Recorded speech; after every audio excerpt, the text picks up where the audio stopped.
दत्तवाड ग्रामपंचायत कर्मचारी उद्यापासून बेमुदत संपावर. कर्मचारी मारहाण प्रकरणाचा निषेध. ग्रामपंचायत कार्यालय दत्तवाड इथं नळ पाणी पुरवठा विभागाकडील कर्मचारी नरेंद्र विजय कासार यांना केलेल्या मारहाण व शिवीगाळ प्रकरणाचा निषेध म्हणून सर्व कर्मचारी 25 मार्च 2026 पासून बेमुदत संपावर जातात.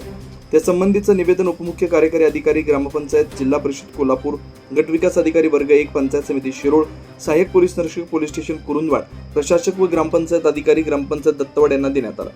सदर निवेदनावर समूद शिवपुत्र कांबळे, अभिनंदन कुबेर नरसगोंडा, नरेंद्र विजय कासार, अमित रमेश वसवाडे, सुरेश दत्तू बिरंगे, सौ यल्लवा सुरेश कांबळे, श्रीमती शैला सुरेश कांबळे, मानतेश रामचंद्र पट्टेकरी, अक्षय उर्फ आप्पा सुरेश पोवाडी, आकाश कल्लाप्पा कडाके, सुभाष बाळू कांबळे, सौ श्वेताराणी विनोद पोळ आदींच्या सह्या आहेत.